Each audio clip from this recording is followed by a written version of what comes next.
Yeah, hi. I've got a really popular YouTube channel, and I was wondering if you would like me to do an ad for you, and then maybe you'd give me a free car in exchange.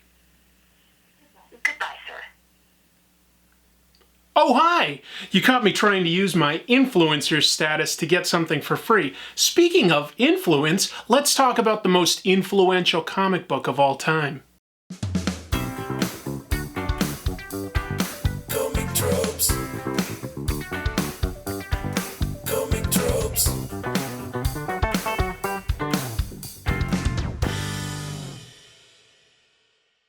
Hello, welcome to Comic Tropes. I'm your host, Chris. One element I've talked about in many videos is how good storytelling can elevate a good comic book to a great comic book. Now, when I talk about storytelling, I'm not talking about the quality of the illustrations. Instead, I'm talking specifically about how well can an artist guide us, the reader, panel to panel through the story. So I think that there's one artist out there who has done more and evolved storytelling in comics more than any other. I'm talking about Pre-Krigstein. Now, he's not necessarily the best known artist to the mainstream public, but he is somebody that's probably the favorite artist of your favorite artist.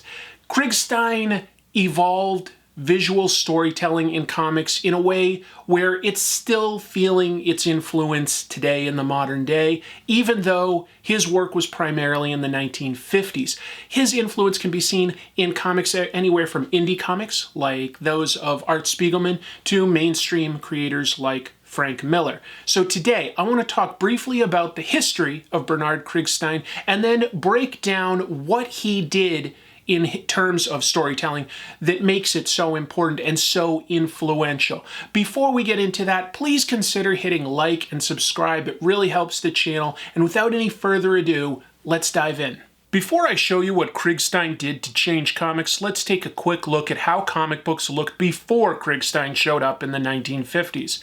If we look at something famous like Action Comics #1, where Superman debuts, we can see that the panels are laid out in pretty standard grids. Each one contains a simple illustration that moves the story forward. We can also look at the early work by artists who would become influential, like Jack Kirby and Will Eisner. Here's a 1940s Sandman story by Jack Kirby. The figure work is well done and expressive, and Kirby changes up the angles used to create visual interest. But there's not always a reason for each panel to use the shot it does. For instance, there's a dead man's hand just barely breaking the panel. It draws some visual interest, but seems half-hearted and doesn't significantly call attention to the panel more than any others. Will Eisner was experimental with his title pages, and the line art is gorgeous. However, in this late 1940s story of the Spirit, we still have the fairly standard panel grids. Also, while it's very easy to understand what's happening from one panel to the next, this page requires each panel to make sense of the one that follows. Keep in mind those standardized 5 and 6 panel grids and sort of how basic it was. And what I'm going to do now is share with you a little bit about Krigstein's history, and then we'll do a deep dive into his most influential story, Master Race, to see what he did differently. Krigstein was born in Brooklyn, New York in 1919 and went to Brooklyn College, where his wife convinced him to switch his major from finance to fine art. By all accounts, Krigstein was a very serious individual, and that extended to how seriously he took art. In his early 20s, he broke into comics, putting his skills to use on a story in Harvey Comics' Champ Comics #25. This kid gang story from April of 1943 focused on the Liberty Lads. Krigstein continued to work at Harvey and Prize Comics before being drafted by the Army. There he earned a nickname, BB, short for Ballbuster, apparently another indicator of how serious he was. Krigstein returned to comics in 1946, working for a large swath of publishers, primarily Fawcett. You can often see him signing his work at this time with his nickname. He gave it his all, even when the material didn't call for it. You can look at a story like Conning the Confidence Man in Prize Comics' Justice Traps the Guilty #10 and see some of the gorgeous art in a pretty mundane story. Krigstein did not make a huge impact in comics at this time. One element that could have held him back a little bit was the fact that he did not write his own material. He was strictly work for hire. He was working on pretty generic superhero stories. It was not groundbreaking, and it didn't challenge him as an artist.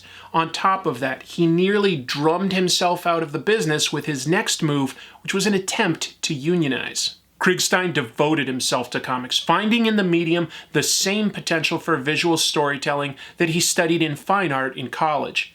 He said about comics, quote, "I belong to low culture. Not only do I belong to low culture, I don't think low culture is low culture. It's all culture." And to that end, Krigstein formed the Society of Comic Book Illustrators in 1952. The goals were noble: to make sure artists got paid fair wages. It was an early step towards creators' rights, but it didn't last long. This was the height of the McCarthy era, and anything with a whiff of communism, like a union, was stamped out whenever possible. The third newsletter in the summer of 1953 marked the end of this experiment, and trying to unionize did not endear Krigstein to many editors or publishers. But Bill Gaines, publisher of EC Comics, had similar politics and gladly hired Krigstein. Though his time in comics wouldn't last much longer, the higher quality of stories at EC helped Krigstein make his mark. 1954's Crime Suspense Stories number 22 is a great example. Krigstein illustrated a story called Monotony, and the publisher allowed him to illustrate a full page of a bank manager going through his morning routine without forcing extraneous dialogue into the story. Another great example of his art is in issue 38 of Vault of Horror. In this story, Catacombs, you can see Krigstein's pared-down art style where he's focused on making every panel matter and eliminating superfluous detail. But the story I want to discuss today is one that's been analyzed many times by other scholars, and it's one where I think we can really learn exactly what techniques Krigstein was employing to evolve the storytelling in comic books. It's called Master Race, and it was published in issue number 1 of Impact by EC Comics back in March of 1955. To summarize the 8-page story, it uses a 3-act structure. In the first 2 pages, we're introduced to Carl Reisman on his commute in a New York City subway. The next 4 pages are an extended flashback showing us that Carl was a German living in Nazi Germany throughout the Second World War, ending the act with the reveal that Carl was a commander of a prison camp who escaped the Allied forces at the end of the war. In the 3rd act, Carl is terrified that he's been recognized by one of his prisoners and runs, loses his footing, and is run over by an oncoming subway. The story twist itself isn't necessarily an important part in what we're going to discuss today. Instead, it's the fact that the subject matter itself was addressed at all. This was only 10 years after World War II ended, and images of the Holocaust were simply not shared at that point. It was an incredibly sensitive topic. This was the same year that the French documentary Night and Fog, talking about the prison camps in World War II, was released. And in that year, West Germany successfully had that film banned from the Cannes Film Festival. It was a really big deal to talk about this subject, and I think Krigstein knew that and gave this story his all. So let's break this story down page by page. Looking at the first page as a whole, it's worth noting the lettering. EC Comics did not use hand lettering, and instead pre-lettered all their artboards with the Leroy lettering tool. EC had lettered 6 pages for this story, but Krigstein wanted more space to tell the story. He argued for 12 pages, and the editor, Al Feldstein, compromised and gave him 8, but he would not pay to re-letter the panels. It was so important to Krigstein that he get the space that he painstakingly cut apart the lettering and rearranged it, as you can see here in these scans of the original pages. In this panel, you can see that he literally cut the word "you" from another panel to make sure that everything fit the way he wanted. The story begins with Carl Reisman entering the subway, and the low angle and dark shadows evoke the idea that Carl is entering hell. In the second panel, you see Carl from the point of view of the subway token clerk, so Carl is seen behind bars, like a prisoner.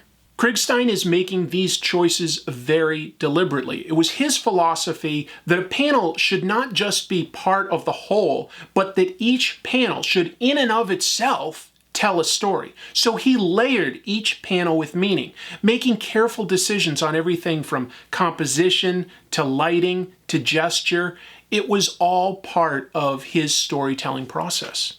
The first 3 panels primarily use vertical and horizontal lines. So when panel 4 debuts with its curved track, it breaks everything up. The train is an important element, and it gets an introduction that stands out, even if it's subconscious for the reader. The next panel has Carl positioned at the bottom, with the train bearing down towards him, a foreshadowing of what's to come. And then the final panel, with its utterly unique strobe effect, reminds us of what it feels like to stand next to a train as it arrives. On page 2, Carl's face is still in shadows from his hat. When we finally see his full face in panel 3, his body language tells us plenty. He's slouched down with his collar up, hiding. His posture is tense. His eyes are thin slits, staring sideways at the world. Krigstein must have had to make a compromise with this page, as one entire panel is nothing but text, and yet he made it fit thematically, as that panel says, "Words are meaningless," and it takes place as Carl looks at a newspaper but isn't paying attention to it. Perhaps this implies a subjective point of view. Right at the end of the page, a man gets aboard the train. We, the reader, don't yet know his significance, but he's all in black with skeletal features. He could be an angel of death. And when Carl notices him, Krigstein pulls in close for Carl's reaction, with his eyes finally going wide. This tells us just how important this moment is. On the next page, we transition to the extended flashback, and the writing contrasts the shrill whine of the train's wheels as it corners with that of Hitler's voice. But Krigstein makes the interesting choice to instead pull as far away from Hitler as possible and instead show us the scope of the crowds. This is history, and Krigstein makes an extremely objective view of the horrors that we will see. In that regard, Krigstein's choices remind me of one of my favorite film directors, Stanley Kubrick. Kubrick was also a perfectionist who would layer his shots with meaning, from his compositions to his music choices. Everything meant something. And yet, he kept his characters at arm's length from the viewer. I think that Krigstein does something like that as well. It's very clinical, and yet it can have profound effect in the right circumstances.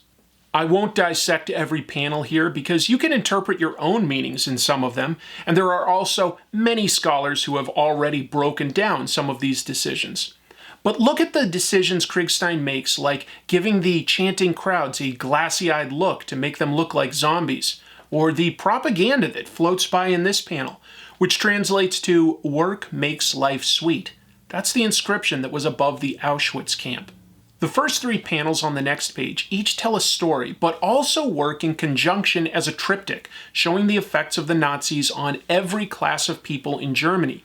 In the first panel, guerrilla-esque Nazis burn books. In the next panel, a Jewish shopkeeper is shut down. And in the final panel, a working-class man is beaten.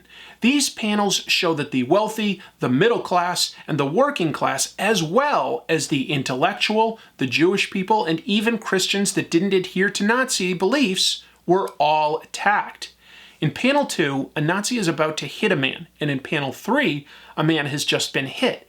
It's not the same man, but it's a decision that keeps a continuity of action moving between panels. There's probably also an intentional pose, with the man having his arms spread wide while a crucifix is prominently shown in the background. Look at the final panel on this page, where German citizens attempt to go about their normal lives while covering their faces to avoid the smell of the burning bodies. That people lived like this is objectively terrifying, and showing it in such clinical terms instead of seeing a close-up of someone's horrified reaction is a very different way to approach the story.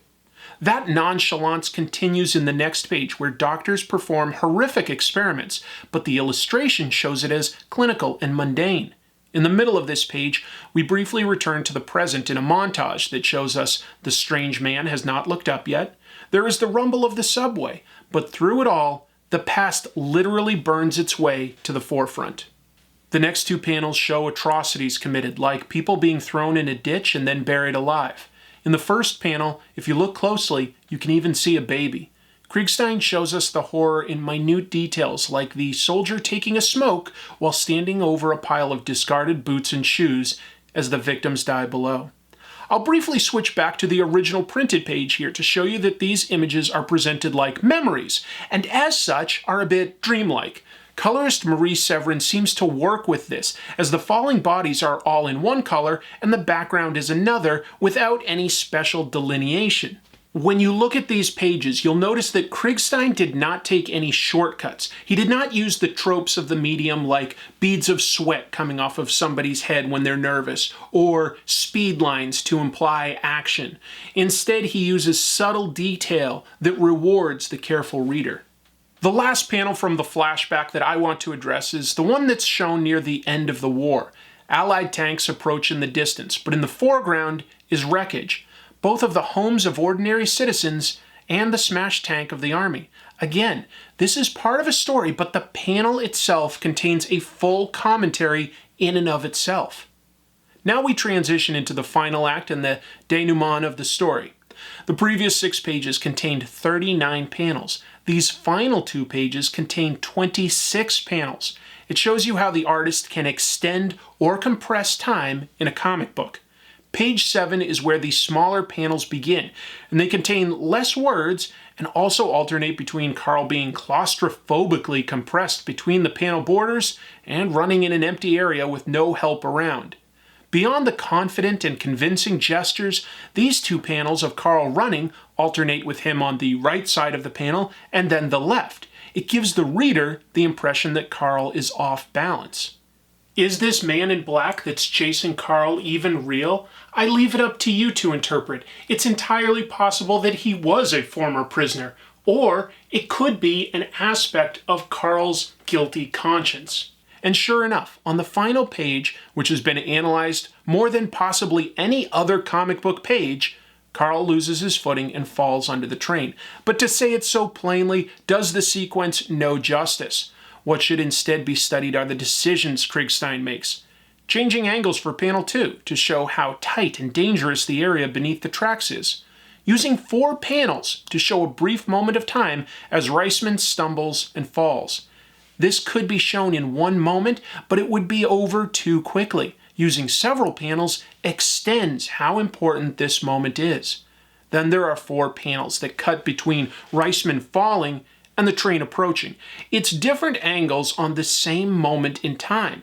It ends with the train arriving with the same strobe effect we had established on the first page. There's more that could be said about each panel and each page in this story, but it already has been. For my money, one of the most thorough examinations is by Mouse and Raw creator Art Spiegelman. If you can find the fanzine Squatront number 6, he does a very thorough deep dive into each panel, and a lot of my observations mirror his. At the same time, if you look at this, I think it becomes more and more obvious how influential this comic book was to artists like Dave Gibbons and David Mazzucchelli. This gorgeous and provocative comic has been called the Citizen Kane of comic book stories, and for good reason. It uses every technique formally trained painter Bernard Krigstein sought to bring to comic book storytelling, and yet it almost wasn't published. Master Race was originally intended to be run in Crime Suspense Stories number 26. But when publisher Gaines allowed Krigstein to use 2 extra pages, editor Feldstein realized it wouldn't fit, and it was held for Impact number 1. This allowed Krigstein to use a whole month on the 8 pages, which was about twice the time that he normally spent. Fortunately, he used that time well and made a timeless piece. It reminds me of the movie Citizen Kane. When you watch it today, it may not seem that impressive, but all the visual tricks it helped innovate have been repeated a million times since then because they were so good. Master Race is the same story. Just look at the careful panel symmetry artist Dave Gibbons uses in Watchmen, and then realize that the techniques were on full display 30 years earlier in Master Race. Observe how effectively Krigstein portrayed the action in Act 3 without any dialogue, and understand that the same techniques were utilized in comics as diverse as G.I. Joe, Arzak, and Godzilla in Hell, to say nothing of the clear inspiration Frank Miller drew from this in his Sin City and Batman stories. Master Race would not have met the standards to get approved by the Comics Code at the time. EC Comics considered shelving it, but they knew they had something special, so a decision was made to include it in Impact #1 without the Comics Code. The Comics Code was then used on issue 2 forward for Impact. That was a big deal. By 1962, Bernard Krigstein had left comics. He moved into being a full-time painter and a teacher at the Manhattan School of Art and Design. That said, he did try for many years to get publishers to allow him to adapt serious literature, things like War and Peace, but no one would bite. So his time in comics was brief, but his impact was tremendous. If you want to learn more about Bernard Krigstein, there's a fantastic book by Fantagraphics called Pre-Krigstein that is really great reading. You can learn a lot there. Let's take a quick look now at the fan art that came in this week for the channel, and then I'll close out with some final thoughts. Seth Leoric sent in this gorgeous illustration of me as Dynamite Thor. Manny Comics has me encouraging people to draw. You can see more on Manny's Twitter. Dr. Farrow illustrated myself as the Watcher. Eric Sweetman sent in myself as Conan, and you can see more of Eric's work on Instagram. Christopher Adams illustrates me with my famous catchphrase, "Oh hi, you caught me." You can see more on Twitter. Mike McKenzie drew me with a skunk ape, very thematically appropriate, I love it. Noah Hughes sent in this great illustration of me with the Ninja Turtles, and you can see more of his work on Instagram. Jorge Fernando Lopez Nieto sent in me with the Spider-Man logo. Very cool. Dan Diggity illustrated me as a barbarian, and be sure to see more of his work on Instagram. Greg Reeves illustrated me hanging out with Mr. Natural. Be sure to check out Greg's website. Polkamaster Starks Productions sent in this work of me hanging out with Comic Book Guy. eToy has me commanding a giant Infotron. You can see more on eToy's YouTube channel. Wellington Reyes has added me to Team Thor. Check out more on his Instagram. Stephen King invented a What If comic with me and Infotron as Robin and Batman. Brian Long sent in this cool illustration of me as Conan. Deo Olafade sent in me in a Mobius story. William Pardlow illustrated me as Thor. Be sure to check out his DeviantArt page. Moise Uden sent in me as Batman reading Detective Comics. You can check out more of his work on Fiverr. Fernando Cuestas has me collecting Buscema characters. He also included his Instagram account. Geronimo Salas illustrated me devolving into a barbarian. Angel Summers drew me reading the indie comic book Blue Monday. Jay Caniglio came up with me as the greatest American hero. Simon Tedder has me commenting on how it's subscribers, not watchers, that matter. Finally, Bao Li created a comic where Rob Liefeld envisions me as a new superhero. Folks, if you'd like to have your artwork seen on this show, I'm happy to do that. Just make sure that it's relevant to this channel, that it has something to do with comic tropes, and send it into this email address, comictropes@gmail.com. After that, I'll always pick a winner that gets a Gachapon prize. Comes out of the Gacha Pony machine that was donated by Lunarshine Store, and I got all of these in Japan myself. So, we had 24 entrants. Let's spin the ball hopper. I think that that's a good enough spin, and let's see who wins. It's going to be number 7. Number 7 was, I'll show it over here, this artwork. So, number 7, I will get your contact information and send you a Gachapon prize. Oh, I should get a coin so that you can see what you won. I forgot to get a coin, so now I have one. All right, number 7, what did you get? You got a Gachapon prize. I think, you know, that it says Bandai. I see a bunch of color in there, like green. So this is probably a deformed chibi type Gundam. So anyway, that's pretty cool. I will send that your way. Bernard Krigstein, somebody that not everybody in comics knows, but I think everybody in comics should know, because when somebody has influenced this many other artists, it's worth discussing. Maybe this episode won't be as popular as something where I cover, say, Batman or Spider-Man. That stuff does well. But I think that you guys, my audience, will hopefully appreciate it. It's maybe a little bit more academic than some other episodes. It's not necessarily a laugh riot, but it's just really important, I think, sometimes to look at people that really shaped comic books into what they are today. So I personally was very excited to work on this episode. It really captured my imagination. But I've got a lot of big episodes coming up, and I know a lot of them will be crowd pleasers. Hopefully you learned something from this. There is definitely a wide variety of material where you can learn more. A lot of my observations are going to be very similar to ones that you read with any analysis. A lot of them have commonalities. Some of them are original, of course. But I think that you can read Art Spiegelman's observations if you can find the fanzine Squatront number 6. I think you can learn a lot from the Fantagraphics book, Pre-Krigstein. And there's, of course, Google at your fingertips. Tough times these days. Just all of us are quarantined. I'm doing my best to create content for everybody. And hopefully that means a little something. This is currently my only job. I've been furloughed at work. I think I should be fine, but it would definitely help if you were in a position to donate even $1. Hopefully this doesn't come across as begging, but you know, I've got a Patreon, and if you were able to donate even $1 a month, it makes a big difference to me because that is currently my full income. And yeah, I wasn't expecting to have to go this way, but the world changed and we're all just trying to catch up. But don't worry, you know, I understand that not everybody's in that position. We all have different challenges. So if you are not in a position to do that, that's fine. But if you are in a position to donate even $1, let's just say that it all adds up and it makes a big difference to me. Anyway, I really appreciate you watching this video. Please consider sharing it. I think it'll probably be one of the less viewed overall episodes by the mainstream public. But I think that some of the stuff I've got coming up will excite everybody. Anyway, until I see you next time, keep reading comics.